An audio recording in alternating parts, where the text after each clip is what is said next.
to hear many efforts from those three countries.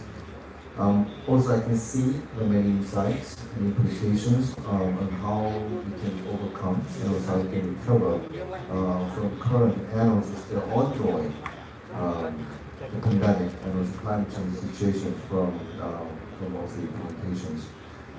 As you know that we, in all countries, actually have experienced about COVID situations and climate changes.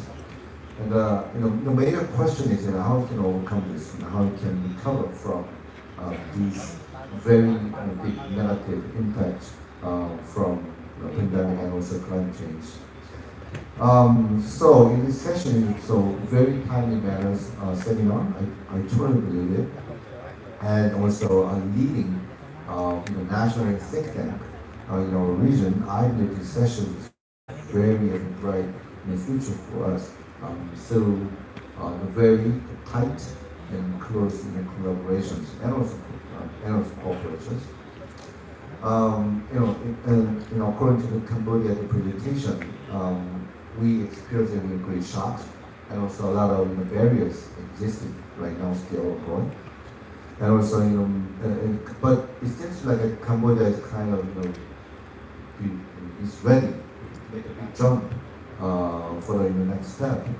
So, but still, these efforts cannot be made, without any close and tight cooperation and collaborations among this region and also with Korea. But still, I'd like to make a few comments about this, how to recover, especially the green recovery, and also how we can overcome those kind of these impacts. The first thing is the one locally designed program is kind of crucial in green recovery processes. I can see how important the local governments and people play a role, especially in the green recovery and also the resilient environment. Even though the pandemic and climate change impacts a global scale event, but still, on the locally designed, the actions are critical to recover from them. As mentioned from the advanced presentation, the agro-ecology, the small-scale farms and the local farms with the local knowledge can actually produce effective the agricultural products in sustainable way, even for the contribute the global SDGs. This trend is actually happening in climate change area too. The many recently initiated programs by UN or by any other countries is actually aiming to improve and boost the local actions and the local capacity, which is also found to be a very effective way of reactions. These collective actions from local area can make a, I believe, very significant result in recovery processes. The other point I would like to make is that now the word the resilience is prevailing in our background.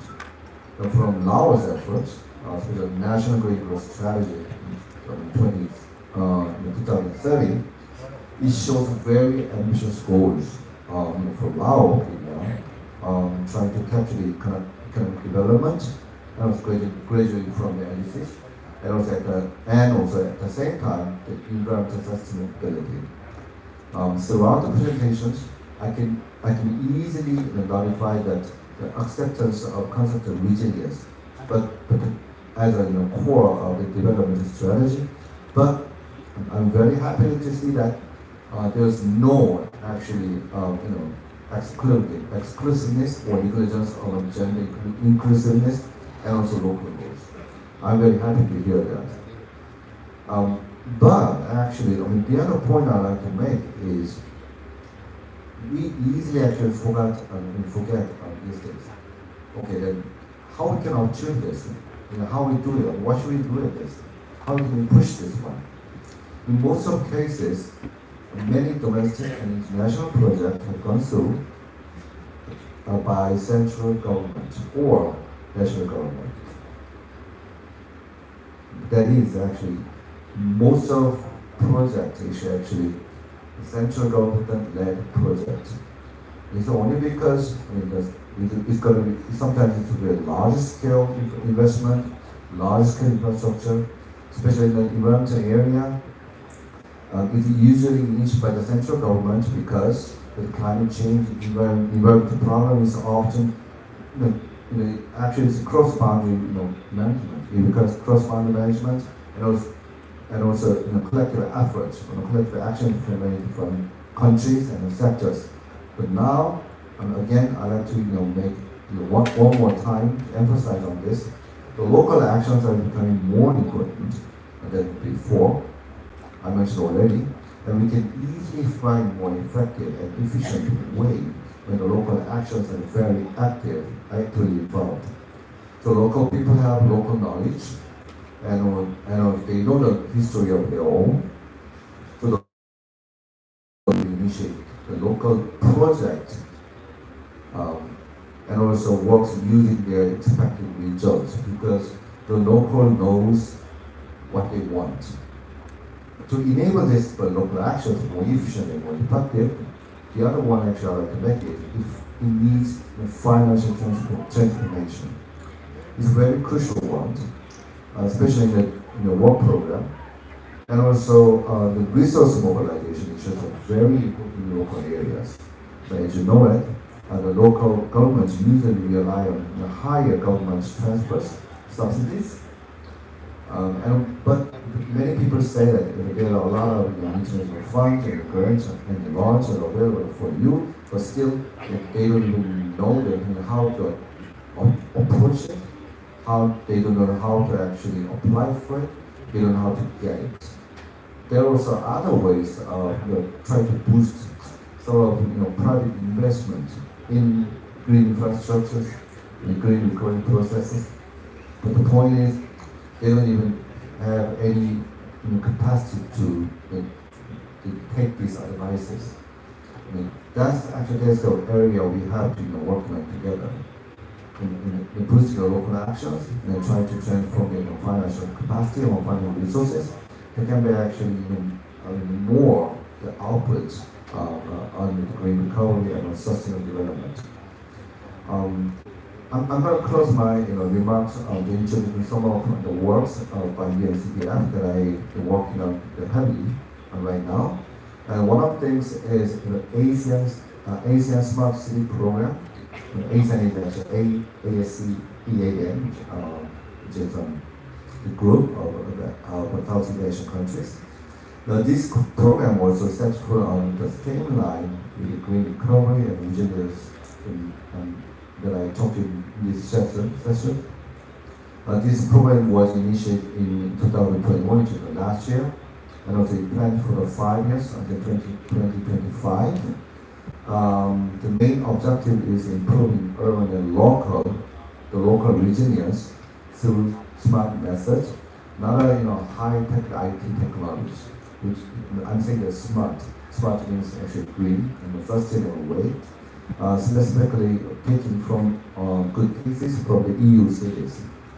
This program is now in the process of selecting pilot cities in Asian countries, and will continue to carry on this program actively in the next 3 years.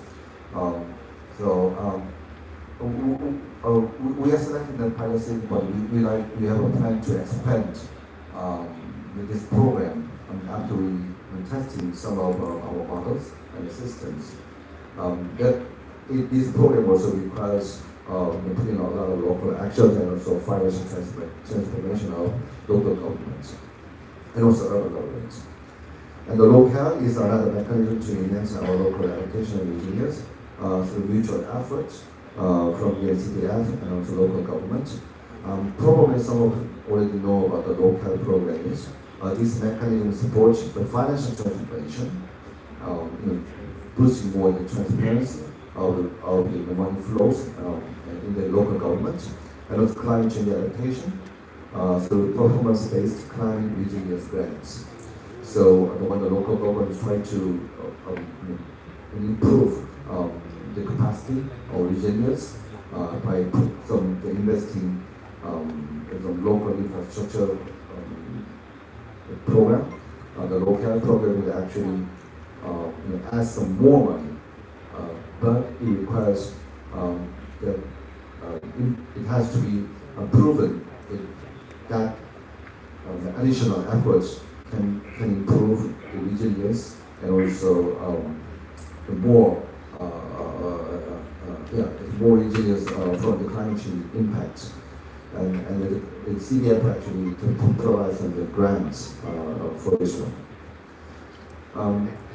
For the final remarks, I think this session gives a very useful insights and also very highly informative plans for the efforts on sustainable development and resilience.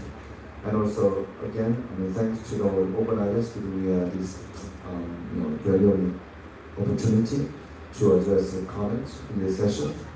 And also, you hope you find it very useful and kind.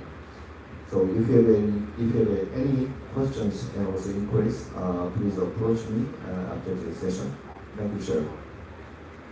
Thank you so much, Dr. Moon. You make very good remarks indeed.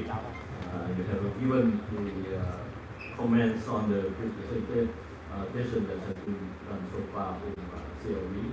I hope that our colleagues from those three countries even consider how to follow the suggestion and comment on Dr. Moon. And very appreciate the information on the UNCDF. You have with the big pocket, so we can do something together, especially the ASEAN Smart City. I hear that.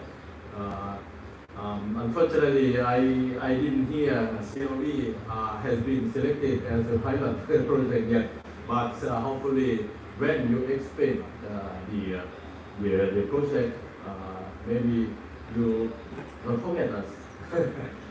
Okay, so now floor is open for the comment and question.